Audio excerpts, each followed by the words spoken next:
आज हम गीता के प्रथम अध्याय के बारे में बात करेंगे। अथ श्रीमद्भगवद गीता।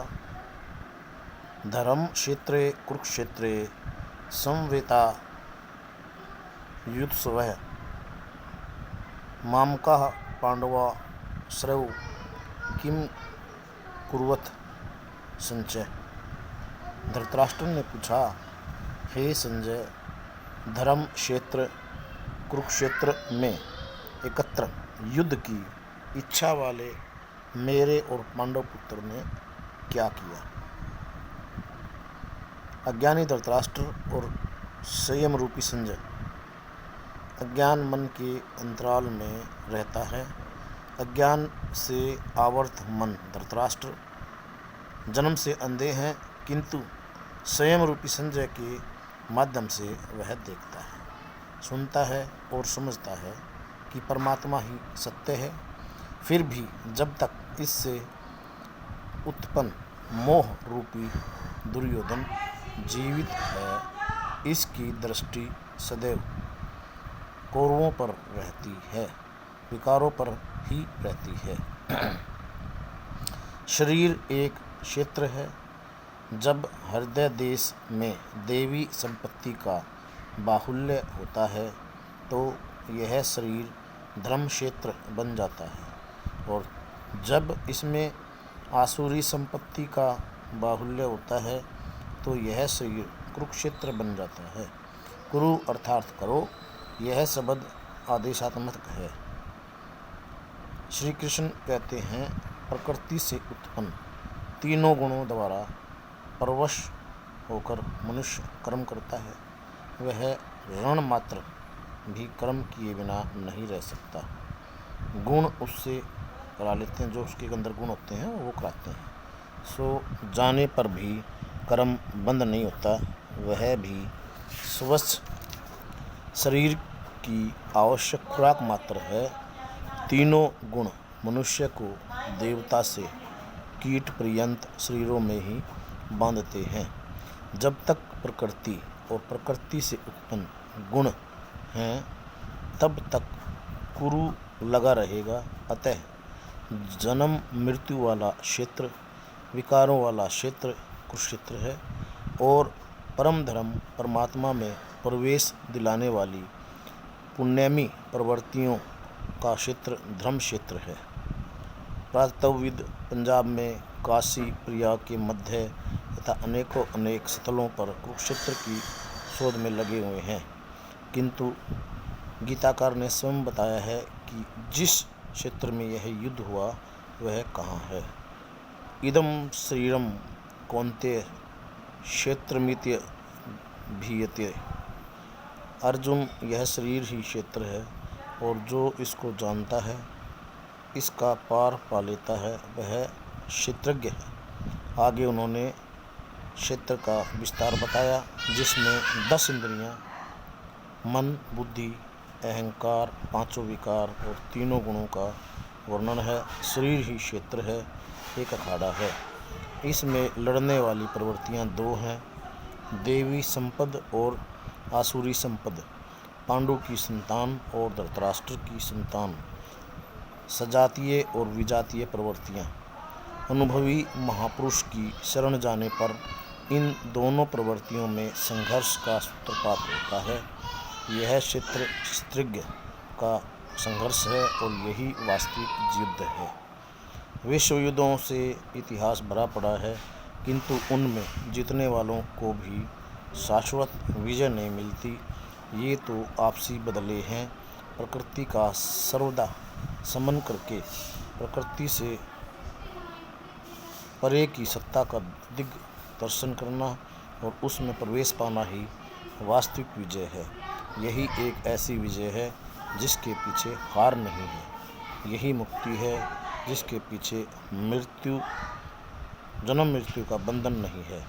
इस प्रकार अज्ञान से अनाच्छित प्रत्येक मन संयम के द्वारा जानता है कि क्षेत्रज्ञ के युद्ध में क्या हुआ। अब जैसा जिसके संयम का उत्थान है, वैसे वैसे इसे दृष्टि आती जाएगी। संजय उवाच दृष्ट्वा तु पाण्डवानामेकीं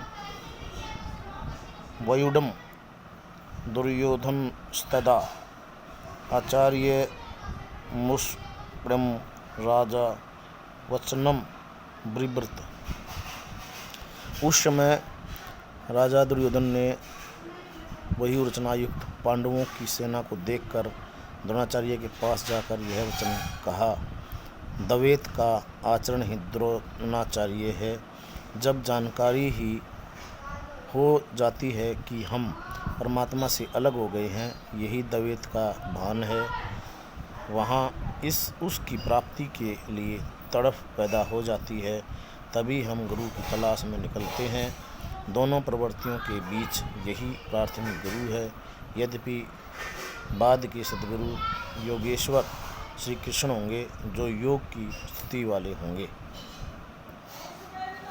राजा दुर्योधन आचार्य के पास जाता है। मोह रूपी दुर्योधन मोह संपूर्ण व्याधियों का मूल है, राजा है।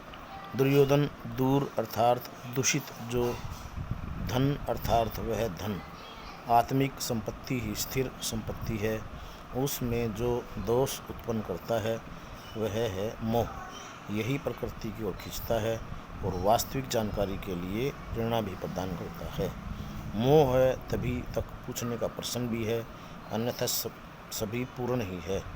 अतः वयु रचनायुक्त पांडवों की सेना को देखकर अर्थात पुण्य से प्रभावित सजातीय प्रवृत्तियों को संगठित देखकर मोह रूपी दुर्योधन ने प्रथम गुरु द्रोण के पास जाकर यह कहा। पश्चातां पांडुपुत्राणामर्चार्ये महन्तीं चमूमं वयुडां द्रौपदपुत्रेण तौ शिष्येण धीमता। हे आचार्य, अपने बुद्धिमान शिष्य द्रुपद पुत्र धृष्टद्युम्न द्वारा व्यूहाकार खड़ी की हुई पांडव पुत्रों की इस भारी सेना को देखिए। शाश्वत अचल पद में आस्था रखने वाला दृढ़ मन ही धृष्टद्युम्न है। यही पुण्यमयी प्रवृत्तियों का नायक है। साधन कठिन न मन कहूँ टेका। साधन कठिन नहीं, मन की दृढ़ता कठिन होनी चाहिए। अत्र सुरा महेश्वाः भीमार्जुनसमा युधि युयुधानो विराष्ट् द्रुपदश्च महारथ। इस सेना में महेश्वासा महान ईश में वास दिलाने वाले भाव रूपी भीम, अनुराग रूपी अर्जुन के समान बहुत से शूरवीर, जैसे सात्विकता रूपी सात्विक विराट है, सर्वत्र ईश्वरीय प्रवाह की धारणा महारथी राजा द्रुपद अर्थात अचल स्थिति यथा दृष्टकेतु क्षेत्रियकानः काशीराजस्र वीर्यवान पुरुजित कुंती भोजनश्च सेव्यश्च नर पांडव। दृष्टकेतु दृढ़ कर्तव्य चेतिकान, जहाँ भी जाए वहाँ से चित्त को खींचकर इष्ट में स्थिर करना। काशी राज्य है, काया रूपी काशी में भी वह साम्राज्य है। पुरुजित स्थूल सूक्ष्म और कारण शरीरों पर विजय दिलाने वाला पुरुजित। कुंती भोज है, कर्तव्य से भव पर विजय, नारों में श्रेष्ठ, सभ्य अर्थात सत्य व्यवहार। युधामनिस्त्र विक्रांत उत्तमो जास्त्र वीर्यवान सुभद्रो द्रौपदाचार्य सर्व एवं महारथा। और पराक्रमी युद्धाभिमन्यु, युद्ध के अनुरूप मन की धारणा, उत्तमौजा शुभ की मस्ती, सुभद्रपुत्र अभिमन्यु। जब शुभ आधार आ जाता है तो मन भय से रहित हो जाता है। ऐसा शुभ आधार से उत्पन्न अभय मन ध्यान रूपी द्रौपदी के पांचों पुत्र वात्सल्य, लावण्य, सह्रदयता, शुभ्रता, स्थिरता सब के सब महारथी हैं। साधन पथ पर संपूर्ण योग्यता के साथ चलने की क्षमताएं हैं। इस प्रकार दुर्योधन ने पांडव पक्ष के 15-20 नाम गिनाए जो देवी संपद के महत्वपूर्ण अंग हैं। विजातीय प्रवृत्तियों की राजा होते हुए भी मोह ही सजातीय प्रवृत्तियों को समझाने के लिए बाध्य करता है। दुर्योधन अपना पक्ष संक्षेप में कहता है, यदि कोई बड़ा युद्ध होता है तो अपनी फौज बढ़ा चढ़ाकर गिनाता, विकार कम गिनाए गए क्योंकि उन पर विजय पाना है। हे नाशवान है, केवल 5-7 विकार बताए गए जिनके अंतराल में संपूर्ण बहुमुखी प्रवृत्तियां विद्यमान है, जैसे अस्माकं तु विशिष्टता ये तातृबोध द्विजोत्तम नायका मम सैन्यस्य संज्ञार्थ तांत्रिम ते। द्विजोत्तम हमारे पक्ष में जो प्रधान हैं उन्हें भी आप समझ लें। आपको जानने के लिए मेरी सेना के जो नायक हैं उनको कहता हूँ। बड़ा युद्ध में सेनापति के लिए